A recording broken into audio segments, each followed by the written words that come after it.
Hey guys, this is Bharadwaj with PhoneArena.com and this is the Xperia E1 Dual, Sony's latest jab at the entry-level smartphone market. Priced at less than 10,000 rupees, the Xperia E1 Dual aims to satisfy the needs of a market that always wants more for less. Armed with Walkman-focused features, can the Xperia E1 Dual stand out from the crowd? Let's find out in our review.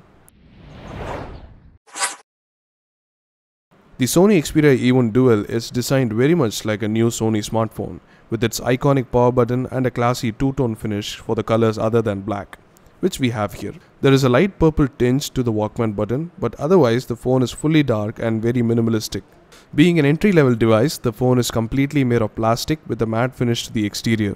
This feels very good in the hands and leads to a very comfortable grip owing to the dimensions.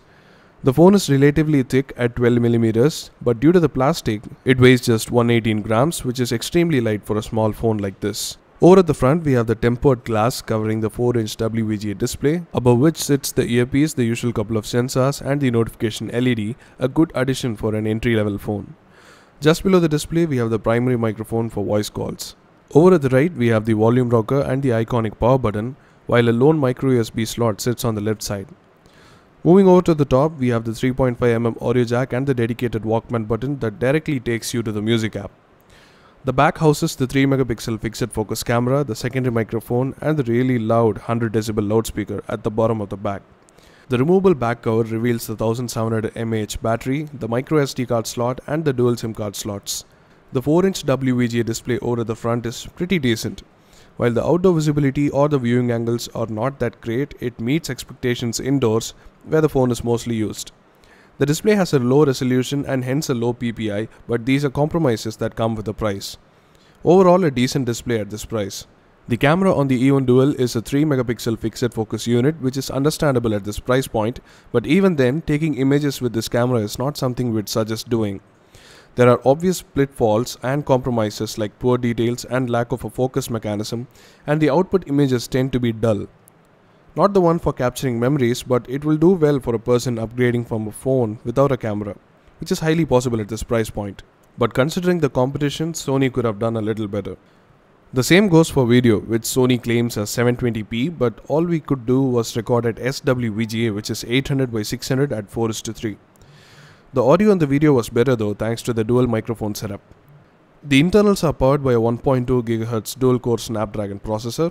The MSM 8210 chipset has dual SIM support and Adreno 302 powers the graphics. The processor provides ample amounts of power for the general day-to-day tasks with no amount of lag whatsoever. But after using the phone for a while, the lag starts kicking in, mainly due to the insufficient amount of RAM, which at 512MB is typical of devices at this price range. The phone comes with 4GB of internal storage, out of which 2GB is available for the user. But since there are no options to install apps on the SD card, we couldn't test out the full suite of games we had. But we did try a couple of lighter games, and the performance in the games was as expected. There was a bit of lag, but overall we had playable performance. We also ran benchmarks to test out the raw performance, and we repeatedly saw that the E1 Dual topping out the competition in this price range.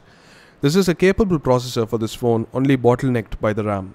The MSM 8210 also enables dual SIM features for the phone, which includes several standard controls for assigning defaults in calls, data, and also the added feature of call forwarding between SIMs. The phone has 3G connectivity amongst the other usual suspects like Bluetooth 4.0 and GPS.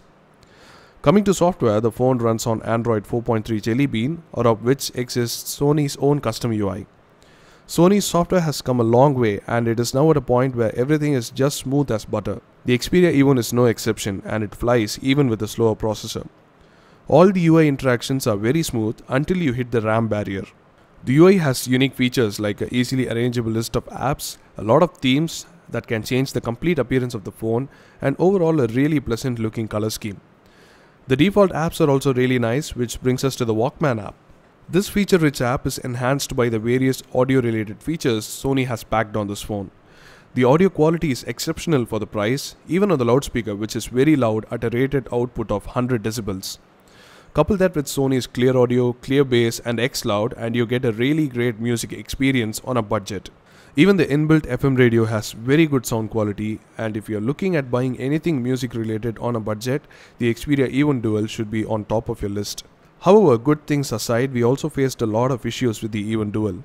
The call quality was consistently complained about on the other side, the phone restarted randomly and the battery died out on us on standby.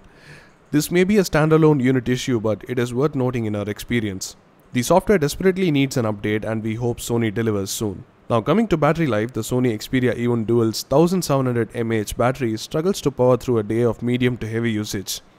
As mentioned earlier, it died out more than once during standby without usage overnight, which is not a good sign. Overall, the Sony Xperia E1 Dual is a decent entry-level smartphone from the company with a focus on music. The Walkman features are gaining a comeback here, which is highly welcome, but the plethora of software issues and the general lack of features makes it hard to recommend for a first-time smartphone buyer.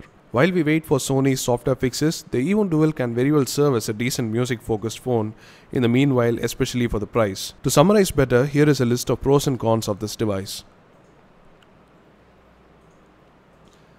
And that's about it for our video review. Do check out our full review on the blog.